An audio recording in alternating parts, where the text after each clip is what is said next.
programa de hoje a gente vai falar um pouco sobre a prisão preventiva, né? A gente havia feito um programa anterior falando um pouco das características gerais da prisão em flagrante e hoje a gente vai falar um pouco da mesma maneira sobre a prisão preventiva, que também Fabrício, uma prisão que também se ouve muito no Brasil, né? Da mesma Sim, maneira que é da prisão em flagrante de autoridades, personalidades. Volta e meia a gente vê falar da prisão preventiva aí nos o público em noticiários, geral na mídia, né? na mídia, justamente.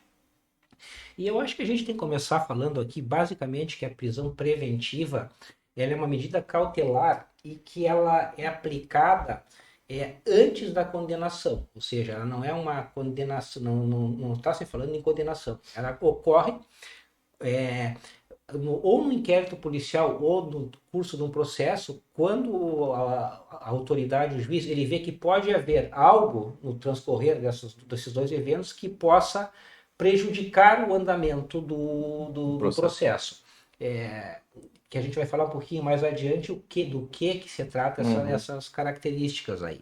Então, basicamente, ela é uma prisão cautelar, onde o juiz vendo indícios que pode haver obstrução do processo, coação de testemunhas, intimidação das partes, ele pode decretar a prisão preventiva. Então, isso é o cerne da questão da prisão preventiva. É basicamente essa questão do garantir, né? A garantir a ordem pública, que se chama, né? Justamente. A, a instrução do processo e uma possível aplicação da lei penal, caso a pessoa queira fugir ou tenha fortes indícios de que possa Fortes fugir. indícios que ele possa fugir. Então, assim, até antes da gente seguir, eu acho que seria interessante ler literalmente o artigo 313 do Uhum. Código de Processo Penal, que é o que fala dos casos que quando pode ocorrer a prisão preventiva. Tem o caput ali e ele fala em quais casos. O inciso primeiro, que é nos crimes dolosos punidos com pena privativa de liberdade máxima superior a 4 anos. Ou seja, os crimes dolosos com pena superior a 4 anos pode ser aplicado. No inciso segundo, se tiver sido condenado por outro crime doloso em sentença transitada e julgada. Depois ele faz uma ressalva, mas não é o caso aqui. Ou seja, se o indivíduo ele já cometeu um crime doloso e esse crime foi julgado, transitado e julgado, cabe a prisão preventiva, se ele reincidir. Se o crime envolver violência doméstica e familiar contra mulher, criança, adolescente, idoso, enfermo ou pessoa com deficiência para garantir a execução das medidas protetivas de urgência. É o parágrafo primeiro, só nesse aqui do caso que a gente vai aprofundar mais na frente, mas são os casos típicos da Maria da Penha, por Isso, exemplo, quando o sim. juiz ele defere Maria da Penha e se por alguma razão ele vê que já existe o risco, ele já pode inclusive dar a ordem da prisão preventiva. O parágrafo primeiro, ele fala aqui, é interessante essa questão, que também será admitida a prisão preventiva quando houver dúvida sobre a identidade civil da pessoa ou quando essa não fornecer elementos suficientes para esclarecê-la, devendo o preso ser colocado imediatamente em liberdade após a identificação, salvo se outra hipótese recomendar a manutenção da medida. Esse é aquele caso que pega a pessoa não quer se identificar por A ou por B, pode ser aplicada, na dúvida, a prisão preventiva. Né? Então, para a gente mais ou menos esmiuçar um pouco mais esse artigo, né? Uhum. O que diz aqui? Quando ela pode ser decretada a prisão preventiva? Como a gente falou, ela pode ser decretada nos casos que urge ali ser aplicado para que não interfira numa testemunha, enfim, numa parte. Mas basicamente assim, ó, a garantia da ordem pública e econômica. Ou seja, o que quer dizer isso aí? Que é para impedir que o réu continue cometendo está fazendo algo que até afeta a ordem pública. Então isso aí impede o juiz, para impedir que ele siga cometendo isso aí, ele pode aplicar a prisão preventiva. Outro que é um caso clássico que a gente vê, inclusive, em muitos dos noticiários é a conveniência da instrução penal. O que vem a ser isso aqui? Para evitar que o acusado interfira no processo ou na investigação, como ameaçando testemunhas, destruindo provas. Ou seja, a gente tem um processo em curso, né? O acusado por alguma razão ele tem uma influência de alguma forma, ou econômica, ou ele é uma pessoa com influência, inclusive, no crime, ele pode perfeitamente, sabendo que uma testemunha vai dar um depoimento, uma audiência, ele vai ali, coage a testemunha, tem informação que ele está coagindo a testemunha, ou então ele está ocultando provas que possam ser objeto de mandado de busca e apreensão, ele começa a ocultar isso, aí chega ao conhecimento da autoridade judicial, ele pode decretar a prisão preventiva baseado nessa questão. Outra é assegurar a aplicação da lei penal, ou seja, a prisão preventiva é utilizada para evitar que o réu fuja ou torne impossível a execução de sentença determinada pela justiça. É o caso aquele, quando começa a haver evidências, fortes evidências, que um acusado ele está preparando um plano de fuga ou para sair do país. Isso, o juiz pode também aplicar a questão da prisão preventiva. Então, basicamente, esses são os casos clássicos que realmente são aplicados à prisão preventiva. Quando o indivíduo ele começa a interferir num processo penal, né? Quando ele está causando problema à ordem pública de alguma forma ou de outra, e para evitar que ele siga sendo feito esse problema, e nos crimes todos aqueles que a gente já falou da violência doméstica, que se enquadram dentre eles a Maria da Penha, mas tem outros, né? O idoso, criança, enfim, pode ser aplicado a prisão preventiva. Só que é interessante a gente falar que assim, não é só uma suspeita, né? Sim, Eu não, estou claro, suspeitando. claro. Não, a questão tem que ter prova da existência mesmo, Ou indícios do muito crime, fortes, né? né? Efetivamente. Indícios da autoria, que realmente é ele, né? Que é o autor desse crime, né? E que vai gerar realmente esses perigos, né? Que a gente Sim, está esses ali, danos. que a gente que se tenta evitar com a prisão preventiva, né? Então, não é só assim, eu acho, não. Tem que ser uma coisa mais consistente, né? Não é assim o juiz, talvez ele vá fugir. Não. Tem que ter algo realmente Sim, consistente não, desse indício, né? não Não dá pode assim, ser. vou sair não dá para sair prendendo todo mundo Claro, claro, preventivamente claro, claro. Até sem porque uma existe as garantias fundamentação. do próprio Claro, Código claro. Penal e da própria Constituição, né? Então, isso é importante ressaltar realmente. E nesse sentido também houve mudanças pela Lei 13.964 de 2019, que é aquilo que a gente já deve ter ouvido falar do pacote anticrime famoso, né, que teve aí, que teve umas mudanças nesse aspecto da prisão preventiva, especialmente em crimes de tráfico de droga, crime organizado, e homicídios. Então, basicamente, quais foram as mudanças que ocorreram devido a essa lei do chamado pacote anticrime? A decretação de ofício pelo juiz. Com essa lei, agora não é mais facultado, não é mais possível o juiz de ofício ele decretar a prisão preventiva. Digamos que o juiz, por exemplo, está instruindo o processo, está presidindo um processo penal, e por alguma razão ele acha que, não, mas aqui pode ocorrer. Existe algum dos casos da prisão preventiva, eu vou decretar a prisão preventiva. Isso aí não mais é permitido devido a essa mudança da lei do pacote anticrime. Essa é uma das mudanças. Sim, tem que ter uma solicitação, um pedido do Ministério Público, ou do delegado. da uma própria autoridade policial, ele Policial. tem que ser, na verdade, provocado agora. Sim, Não sim. pode mais ele de ofício, por alguma razão, por mais que ele ache Que seja caso. se ele decreta a prisão de ofício, é uma nulidade processual, que provavelmente vai ser arguída pela defesa.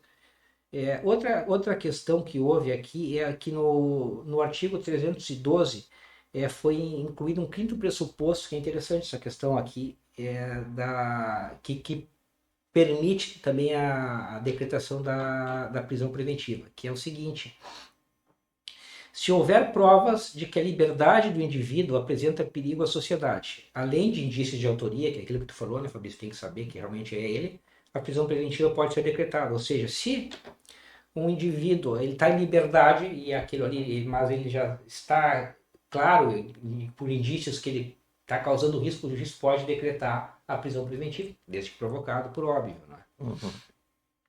Outra questão que também é bem interessante é o seguinte, que é o parágrafo 2º do artigo 312 da mudança, que diz que o juiz só pode decretar a prisão preventiva com base em fatos novos e contemporâneos, não considerando eventos passados da vida do acusado. E isso aqui foi justamente colocado pelo pacote anticrime para evitar julgamento com base em fatos anteriores, ou seja, o indivíduo pode ter fatos anteriores que desabonem ele, o cara pode ser, digamos assim, reincidente em determinadas atitudes, mas isso não pode ser baseado para o juiz decretar a prisão preventiva, por mais que ele tenha uma ficha corrida, digamos assim. Sim. Para decretar a prisão preventiva, ele tem que se basear em fatos eminentes, ou seja, que estejam ocorrendo ou que possam ocorrer. Ele não pode levar o histórico em consideração, por mais que ele fique tentado isso aí, ele não pode. Sim. Baseado em fatos contemporâneos, ou seja, que estejam ocorrendo ou novos que surjam. Então, essa é uma mudança bem interessante. Outra mudança que houve é que ela não pode, a prisão preventiva, ela não pode ser utilizada como antecipação de pena. Por que isso aí? Porque, na verdade, a prisão preventiva é decretada, mas tem uma investigação em curso, ou seja, ele pode, não implica em culpa, não pode ser implicada numa pena. Isso é interessante a gente falar, porque às vezes a pessoa tem essa noção equivocada, que todo réu é culpado. Sim. Né? E a gente tem que ver isso bem, porque não é, acho que é assim que funciona. Tu vai passar por processo, mas não é o fato de tu ser réu que tu é culpado. Sim. Entende? Aí as pessoas geralmente acham, e aí começam a fazer os pré-julgamentos, de que, o fulano é o réu, é culpado, ele tem mesmo que ir preso. Então, a gente tem que tomar esse cuidado. Eu sei que às vezes a gente clama muito por justiça, mas a gente também não pode cair no erro de condenar previamente alguém que de repente não é realmente o autor daquele crime, né? Não é o criminoso da história. Então a gente tem que tomar muito cuidado com essas questões para a gente não acabar escorregando nisso, né? De querer, não, tem que prender, porque tem que justificar, porque ele tem que punir ele, porque ele tem que aprender e tal. E não é bem assim a coisa. Tu tem que ter realmente certeza daquilo, porque é muito injusto para alguém que não cometeu um crime ficar preso indevidamente. É nisso que a gente tem que, às vezes, focar. É o bem maior, eu acho que é o bem maior. Depois da vida é privação da liberdade, né? E isso é interessante que tu falou, né, Fabrício? Que a gente tem, quer queira, quer não, a população em geral tem já aquele preconceito com o termo réu. Então tu ouve, fulano é réu, já tem a tendência das pessoas que leigas no caso, né, não por maldade, muitas vezes, é réu, ele é réu, é culpado. Não, ele é réu, ele está respondendo. Tanto é assim que é interessante essa questão, né, que na área civil, né, as pessoas muitas vezes têm processo, né, qualquer processo pode haver um acidente de trânsito, ou qualquer bobagem, digamos assim, coisa simples. E a pessoa chega apavorada no escritório, mas como eu sou réu, na minha honra, eu sou réu. Então é interessante essa questão, né? Então, como tu falou, tem que ter muito cuidado até para não ter pré-julgamentos. E também não quer dizer, porque a pessoa está presa preventivamente, que ela, como tu falou, que ela seja culpada. Tanto que ela pode ser presa preventivamente por alguma razão que o juiz entendeu que seja cabível, e no transcorrer da instrução penal, ele vai ser absolvido. Porque não é o caso, claro. Então isso é muito interessante, essa questão que... Tanto que aí, até já entrando no assunto dessa nova lei, que eles transformaram a medida de prisão preventiva numa exceção, né? Sim. Tipo, tu tem que tentar outros meios, e aí se tu não conseguir, bom, aí tá, daí tu faz meios que sejam menos, até prejudiciais à própria pessoa, né? Sim. Porque quer queira, quer não, a pessoa, mesmo que seja absolvida depois, a questão dele responder, não, mas ele passar por uma prisão preventiva, isso aí vai causar um dano para ele. Sim. A gente sabe, mesmo vai ter uma sentença absolutória que seja, mas vai causar um dano. Então, infelizmente, são os meios que a lei tem para tentar proteger a sociedade. Porque o objetivo principal da prisão preventiva nada mais é esse: proteger a sociedade de algum risco que possa ocorrer. Então, isso aí, infelizmente, não tem como escapar, não é? Uhum. Outra questão, Fabrício, da mudança que foi que o artigo da mudança do 315, que teve no parágrafo 2º, é que toda decisão judicial apresente fundamentação clara e relacionada ao caso, sem se basear em súmulas ou enunciados genéricos. Isso aqui também é bem interessante, ou seja, o juiz, para decretar a prisão preventiva de um indivíduo, ele tem que basicamente fundamentar pelo caso aquele que ele está julgando. Ele não pode tomar em conta casos similares, ele tem que ater ao caso concreto, justamente para evitar também alguma questão, alguma injustiça, não é? Sim, e tem que ser fundamentado no sentido não adianta ele dizer, não, eu entendo aqui que tem os elementos É, para a decretação, porque entendo que ele corre o risco de querer fugir, né? Não, tá, mas em que ponto aí, com base em que provas, né, que se chegou a essa argumentação, essa decisão?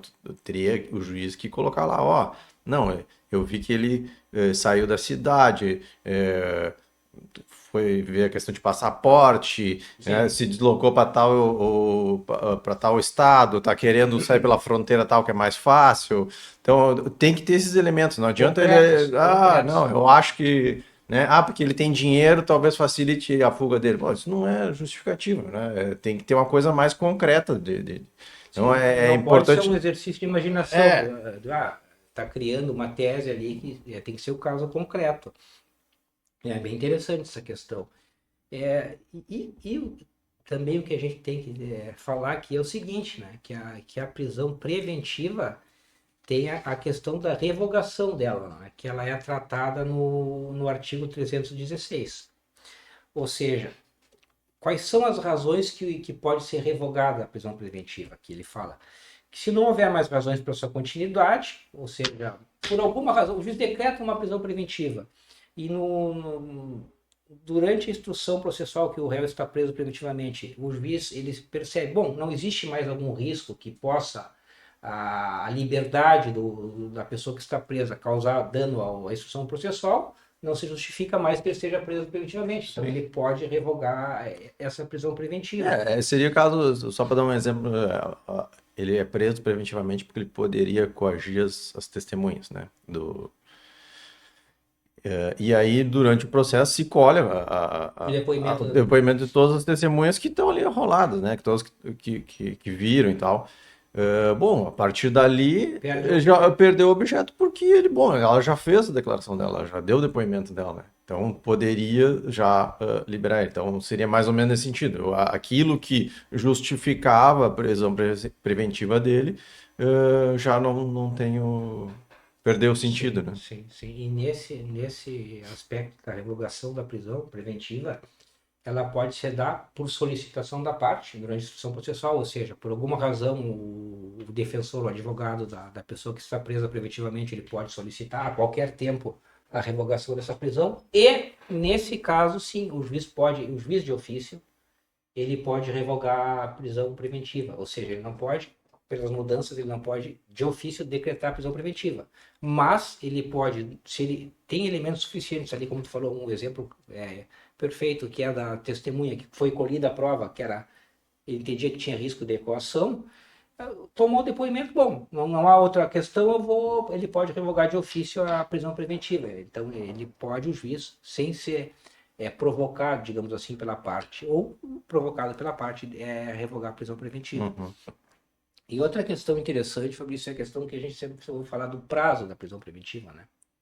Porque existem outras modalidades de prisão que têm um prazo legal para ser aplicado. A prisão preventiva ela não existe o prazo legal, ou seja, o juiz ele vai decretar a prisão preventiva, enquanto houver elementos ali fundamentados em evidências concretas ou provas, ele pode manter a prisão preventiva até que seja garantido que a liberdade do indivíduo não prejudique mais a instrução processual. Então essa é uma questão interessante. Mas Não pode sim, é falar. nesse sentido. Mas até com a mudança nessa lei, se tratou ali que tem um período de revisão, né? Isso aí, de Que é para a 90. pessoa não ficar ali ad eterno. Porque o que acontece, isso aí, se tu for ver, que é uma questão muito tênue isso aí, né? De fato, é difícil estipular para prevenção, digamos assim, um prazo ter tantos dias, porque isso aí é meio difícil, né? Mas também é difícil que fique, digamos assim, dependendo basicamente de uma decisão de um juiz ali, uma restrição da liberdade do indivíduo que quer queira, quer não, ele não é culpado. Sim, ainda não tem a Não tem declaração uma do seu... declaração de culpa. Então, o que acontece? Isso aí eu achei bem interessante, essa questão que tu falou, Fabrício, que o pacote anticrime trouxe, que é que obrigatoriamente tem que ser revisar essa medida a cada 90 dias, né? Para se reavaliar se tem realmente ou não a necessidade, ou seja, Se mantém as condições que isso aí, levaram o juiz a decretar, né? isso aí é automático, ou seja, 90 dias vai para o juiz ele vai ter que ver se realmente, porque o que acontece? Caso não, digamos, não, mas não faz isso aí, pode ocorrer, digamos, passou. Aí, automaticamente, a defesa ela pode, inclusive, entrar com habeas corpus, né? Porque como tem que haver isso aí previsto pela lei, no momento que não há essa revisão, ou é feita, ou então cabe até, inclusive, a impetração Sim. do habeas corpus. E outra coisa que é interessante também falar dentro disso aí, do prazo, é que assim, né, a Constituição mesmo traz essa questão de que o processo tem que ter uma duração razoável. razoável. Né? Eu não posso extrapolar, então ele não pode ficar lá preso preventivamente anos, porque o processo também não poderia durar anos. Claro, a gente sabe que aqui dura, né? Mas em tese não deveria durar Não tanto deveria tempo. durar tanto Então, até nisso tu pode pedir, dizer, não, né, vocês teriam que ter terminado isso em menos tempo, e pode ser caso daí de conseguir, né, a reversão da prisão preventiva, com base nisso, não pode ficar tanto tempo, tá lá anos em numa prisão preventiva, não faz sentido. Sim, Então, uma das formas também, né, de a pessoa... e é um tema muito interessante, na verdade, que até vai gerar depois futuros programas, né, para debater a questão. Uma delas também é o que eu falei aqui, que é uma intenção de você fazer do habeas corpus, tratar especificamente do habeas corpus, né, que é o pedido clássico da liberdade do indivíduo que está preso. E essa questão das prisões cautelares em geral, não só a prisão preventiva, ela tem um debate muito grande na comunidade jurídica do Brasil pelo seguinte: a nossa população carcerária, até eu não vou falar em números exatos porque eu não fiz a pesquisa atualizada, mas um número enorme da população carcerária do Brasil que não está condenada. Ou Sim, seja, que está tá lá preso. preso. E a gente sabe que quer queira, quer não, infelizmente, como nada é perfeito na justiça brasileira, tem muitas pessoas que estão presas lá por crimes, às vezes, que são insignificantes e as pessoas, às vezes, estão lá, esquecidas lá pela prisão. E, bom, isso é um debate já mais profundo, que teria que ser feito, mas apenas a título de esclarecimento essa questão. Por isso a preocupação, né? De não se perpetuar uma prisão cautelar, quer seja ela preventiva, quer seja ela de outro modo, para, como tu disse, uma dessas a pessoa está cumprindo uma pena já ali. Né? Mas basicamente a ideia nossa é de conversar assim, das noções principais da prisão preventiva, eu acho que a gente conseguiu. Basicamente essa questão que a gente falou. A ideia principal é de proteger a sociedade, num primeiro momento, proteger a sociedade de algum dano, e no segundo momento mais proteger o andamento do processo, que não haja coação, não haja interferência no processo que possa interferir lá no resultado. Né?